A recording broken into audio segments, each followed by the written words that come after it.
Okay, so what we're learning about today is how to name the other type of molecules that we haven't named yet.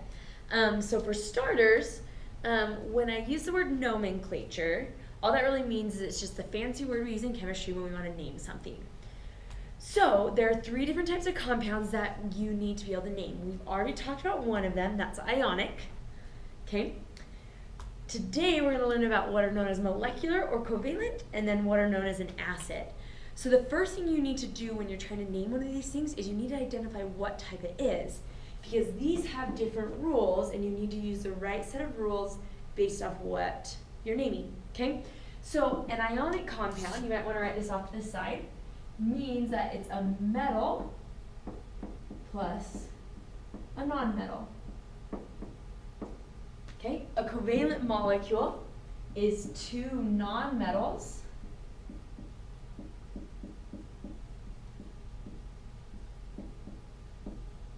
and then an acid is a hydrogen with a nonmetal. Okay, so as we talk about these rules, later on when we're going to intermix them, you have to know the difference in order to be able to follow the right rules.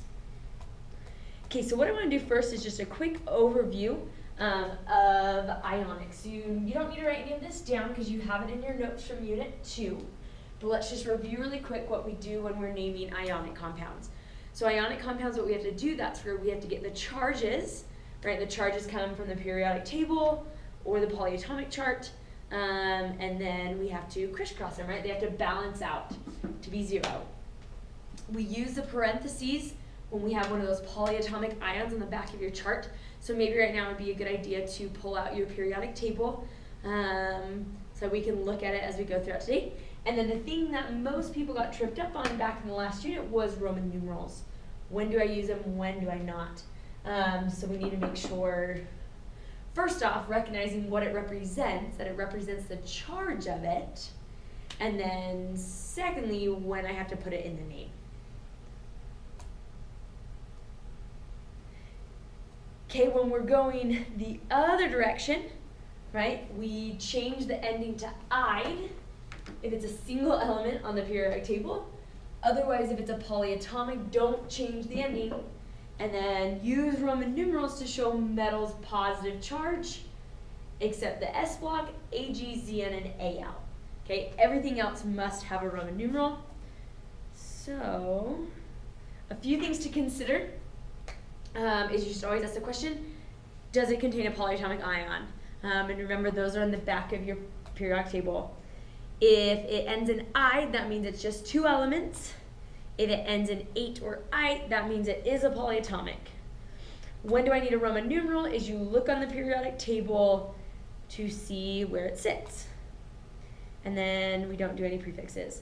So you might want to write this on your periodic table if you don't have it already. Right, this is how we know the charges of our ionic compounds. Right, these ones are +1, +2, +3. I kind of ignore this +4 because it can be a little deceiving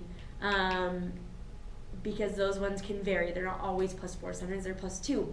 But then these ones are -3, -2, -1.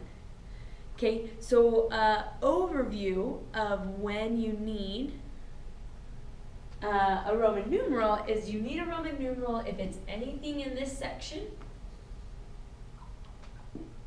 and then basically all of this yellow.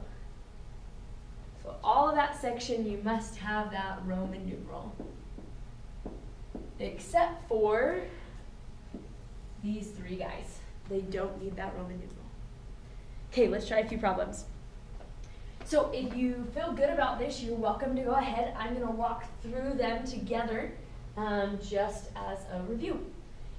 Okay, so the first thing that we need to do is change the words to symbols. So potassium has the symbol of K. Chloride means that it's coming from the single element of chlorine. So we do Cl. And then you have to do the charges. That's what everyone is always forgetting. So if you look on your periodic table, potassium is in the first column. So it has a +1 charge. Okay, now find chlorine on the periodic table. When you look that one up, it has a -1 charge. So in this case, because the charges are the same, they cancel out, and your answer is just KCl. But if you didn't check your charges, you don't know if they cancel out or not, so you have to check it. Okay, let's try another one. Magnesium nitrate. So magnesium, Mg, nitrate. Remember, if it ends in 8, it's one of your polyatomics. So look on your polyatomic chart, find nitrate, and let's write that down. So you should have found that it's NO3 with a minus charge. Okay, and then here's another big common mistake is you have to have charges for both. So we have nitrate charge, we need magnesiums. So if I look on the periodic table, magnesium is a 2+ charge. So since the charges are not the same, they crisscross. So this is like a 1, so in a sense you could say Mg1. And then think about, what do I do again, because there's already 3 here, but I want to bring the 2 down. Hopefully you're thinking this is where you use parentheses. So you put NO3 in parentheses and the 2 goes outside. And there's your answer.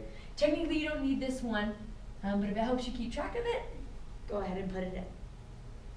All right, one more. Copper 2 chloride. So copper is Cu. What does this mean? Right? You should be happy when you see a Roman numeral because it's telling you the charge. It's saving you the work of having to find yourself. Okay? Chloride, Cl. We know that one was a -1. So then they crisscross and you get CuCl2 as your final answer. Okay, so the biggest mistake students make with ionic compounds is forgetting to write the charges and then crisscross them.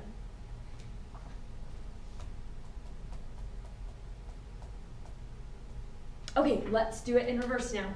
So I'm given a symbol and I'm writing the name. So now all we have to do is just translate it over and think if we need a Roman numeral. Okay, so Na is sodium.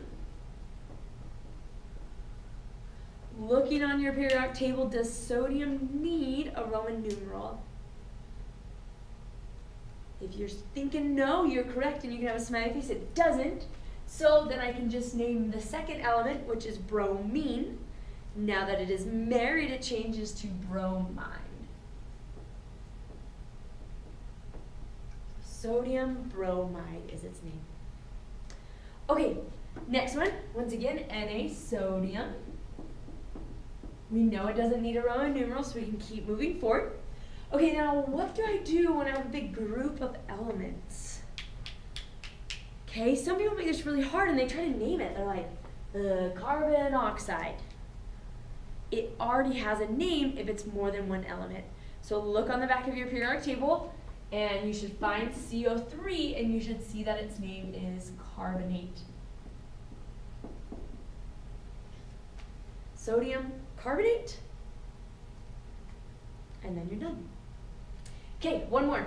FeCl3, so I write down iron.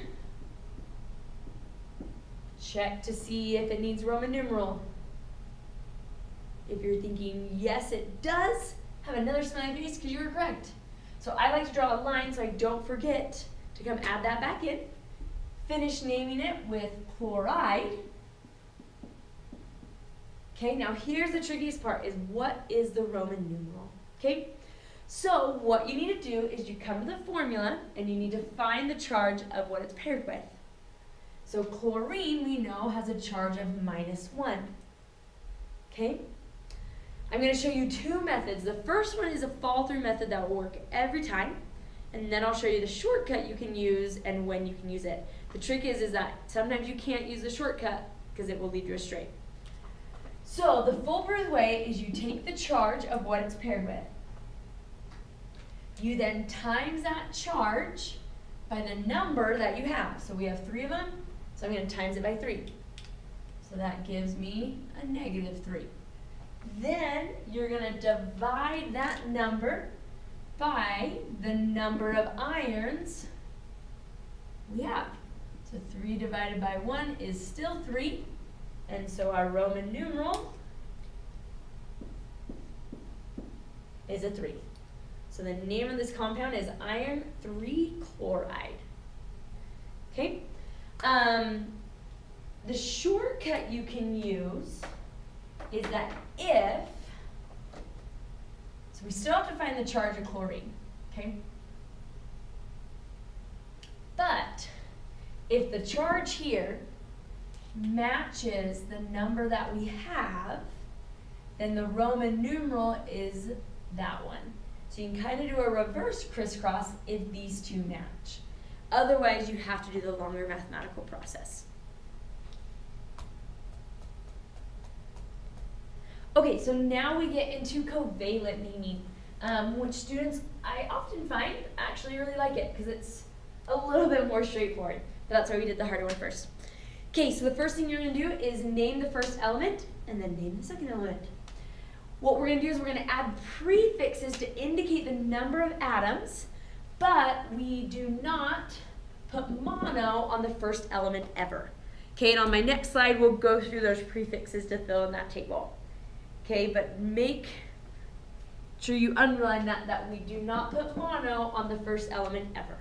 Okay, then you always change the ending to "ide." So our different prefixes that you need to get familiar with, meaning you either need to memorize them for the test or you can choose to put them on your index card, is mono is 1, di is 2, tri is 3, tetra is 4, penta is 5, hexa is 6, hepta is 7, octa is 8, nona is 9, and deca is 10.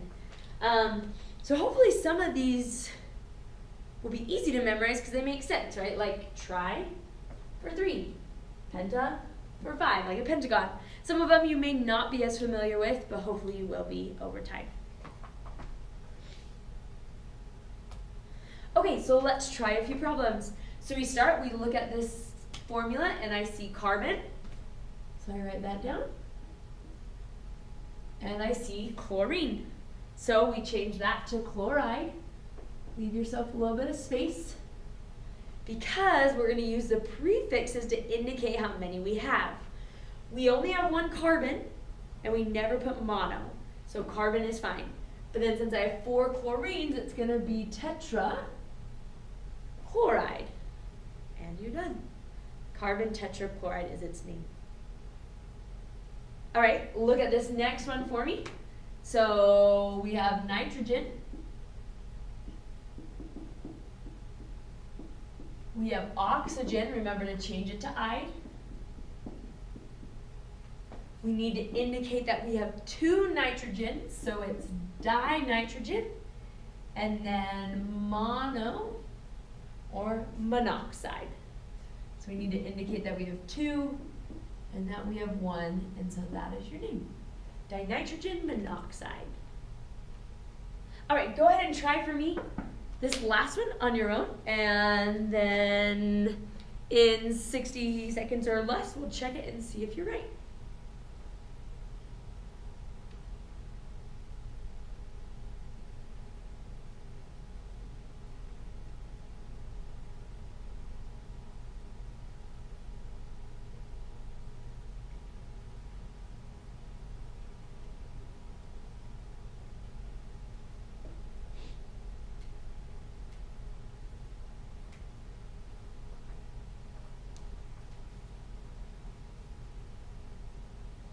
All right, hopefully you have an answer and hopefully it's the right one. So you should have looked at this and said, all right, S is sulfur. F is fluorine, so that's going to become fluoride. And then because there's 6, we need to put hexa. So sulfur hexafluoride. If you got that one right, you can have a smiley face.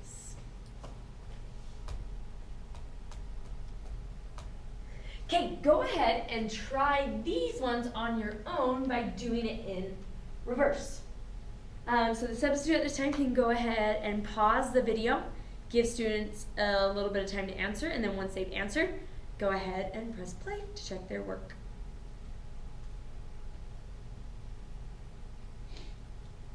All right, so you should have been given some time to solve this one on your own.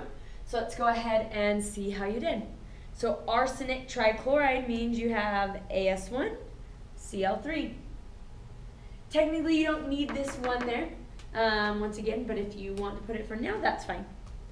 Dinitrogen pentoxide means 2 nitrogens and 5 oxygens.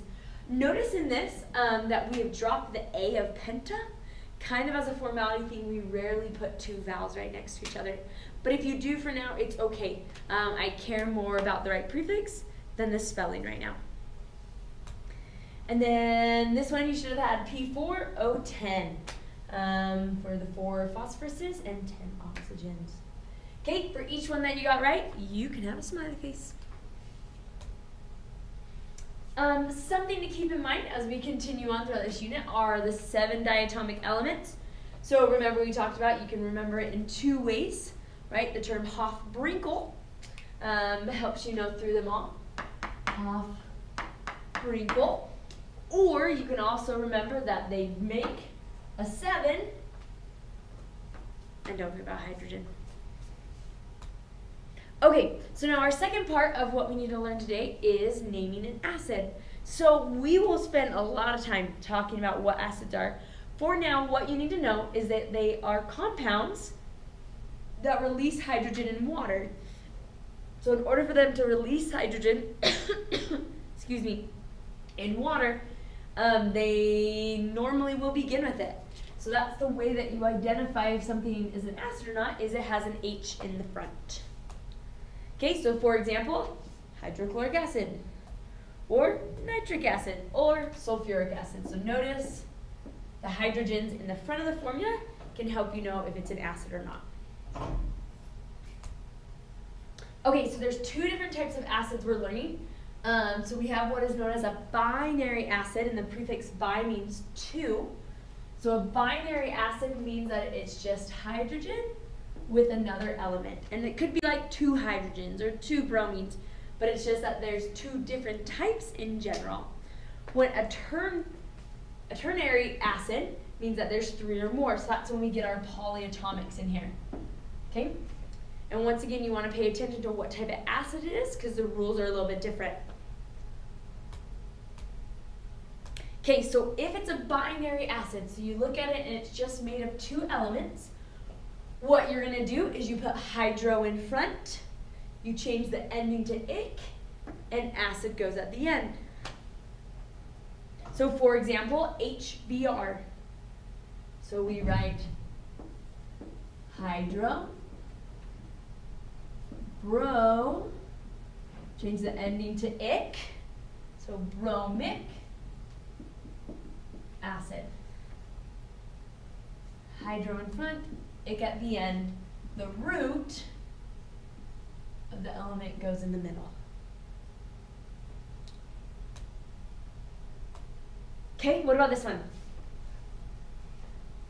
So once again, it's binary.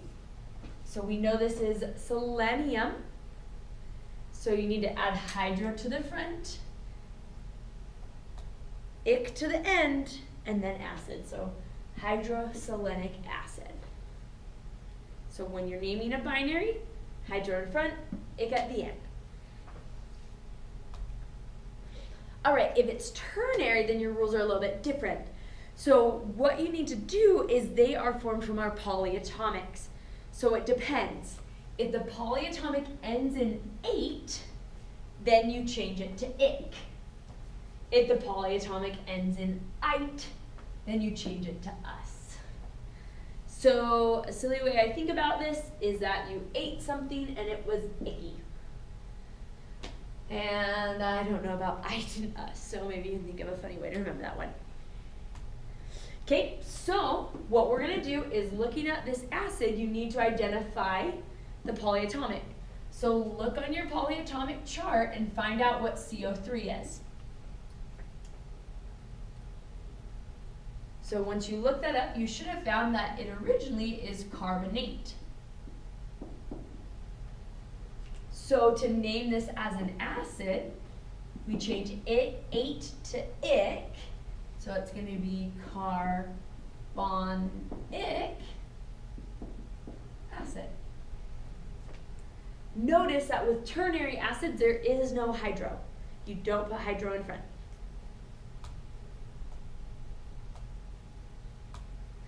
Okay, so now let's try this one. So look on your polyatomic chart again and find SO3. Find out what its original polyatomic is.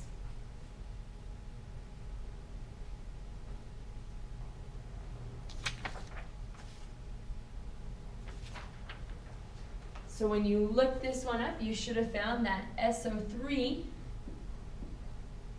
which is 2 minus, okay, that this is sulfite.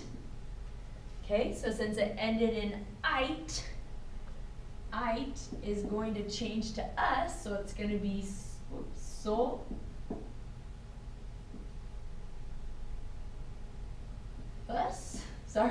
acid.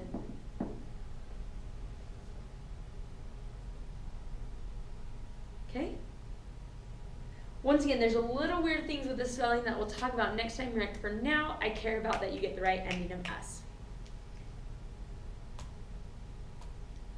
So like this is actually how the real acid. So we just said sulfus by changing the I to us. A formality thing is it actually ends up being sulfurous. Once again, getting this in there is obviously what it really is, but for now, I just want you to have the right ending and we'll work on the formalities as we go. All right, so here's a little flow chart in your note you can kind of use if it helps. Of the process of writing an acid is the first thing you need to know if it's binary or ternary, so then you follow the proper rules.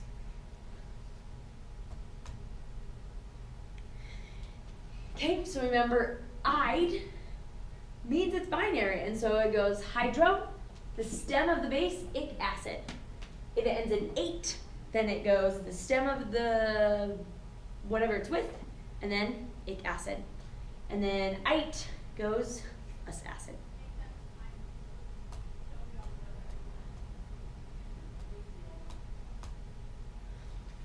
Okay, so go ahead and try these problems for me and name each of these 3 acids. Okay, I gave it to you in multiple choice to help you out a little bit, but maybe try without multiple choice and then see if your answer matches one of those.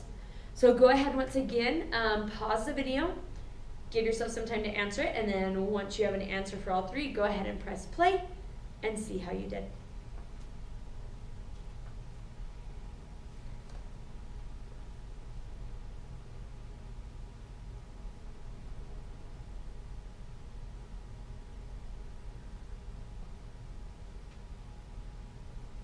All right, so let's start with that one at the top.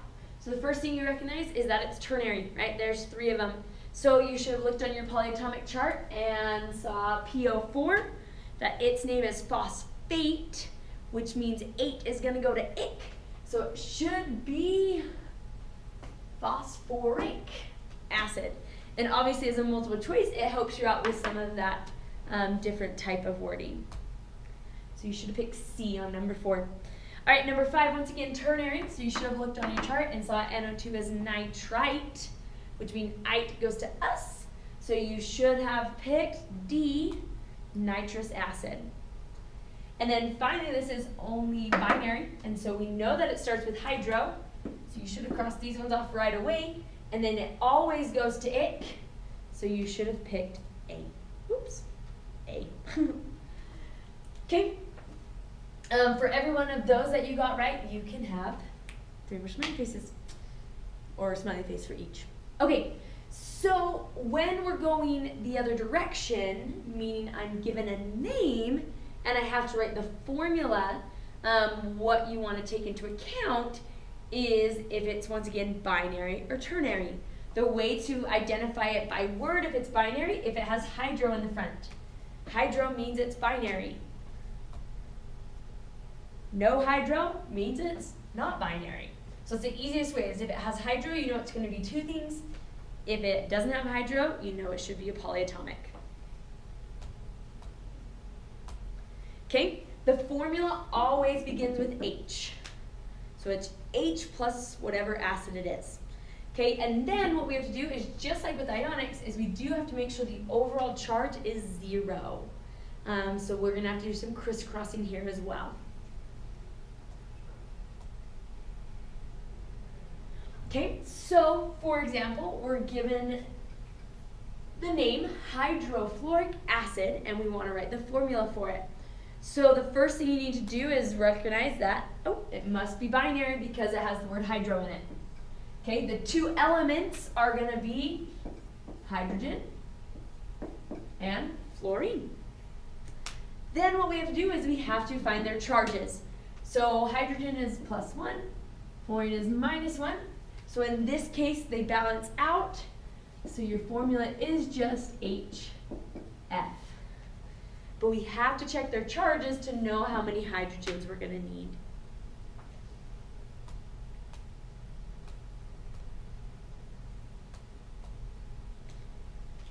Okay, what about hydronitric acid? So first off, what are the elements in this? Since it's hydro, you know it's just hydrogen. What would be the base element hidden in this acid? Hopefully you're thinking nitrogen, right? So I know that the elements are hydrogen and nitrogen, okay? Then what we have to do is we have to do their charges. I'm going to write down here. So H is a +1. Nitrogen, if you look up on the periodic table, is a -3. So they crisscross, and you should get H3N.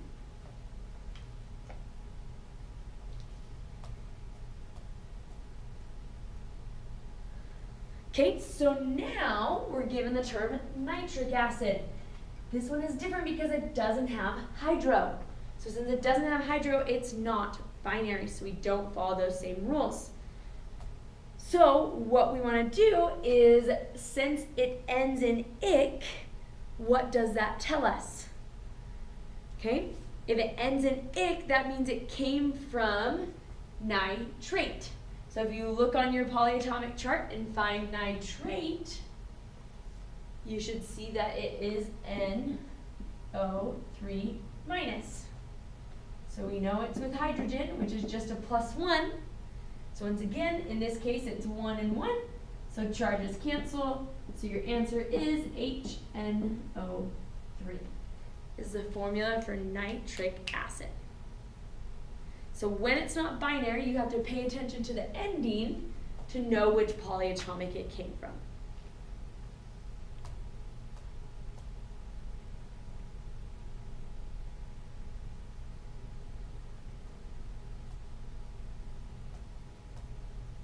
Okay, so what about if we get sulfuric acid?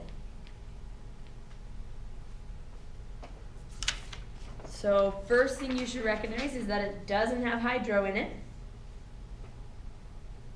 So since it doesn't have hydro, then your next step should be identifying what polyatomic it came from. So since it's ic, that means it came from sulfate.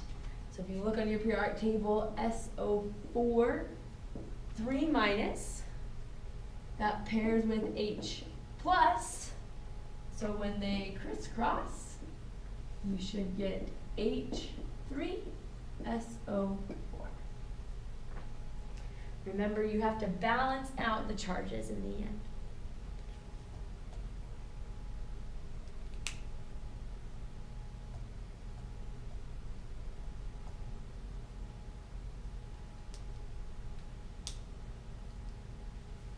Okay, try this one for me on these two. Try oxalic acid and hypochlorous acid and see if you can write the formulas on your own. And then we'll check those off and see how you did. So go ahead and pause the video, give yourself some time to answer it, and then play it up again and see how you did.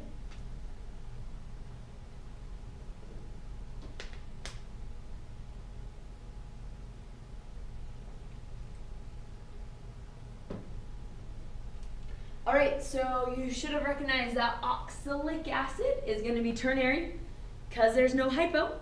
So then since it ends in ic, that means it came from 8. So if you look on your polyatomic chart and find oxalate, you should have found that it is C2O4 with a 2 minus, H plus, so you should have H2C2O4 as your answer. All right, this next one's a little tricky because it starts with hypo, but it's still not hydro, or hydro. Okay, so it doesn't count, so it is still ternary. So look on your chart, and since it ends in us, that's telling you it came from an ite. So hypochlorite, if you look on your polyatomic chart, oh, there it is. Hypochlorite is ClO with a negative, so hydrogen with a plus. Positive negatives, they cancel, and you just get HClO as your final answer. Okay. All right, what's going to happen now is you should begin working on your chemical nomenclature assignment. The problem with that are similar to the ones we've done with. First, the front side is about covalent, so we use the prefixes, and then the back side is about acids. So work with one another, make sure you're doing it right, and we'll answer all your questions when I get back next week. Okay, good luck.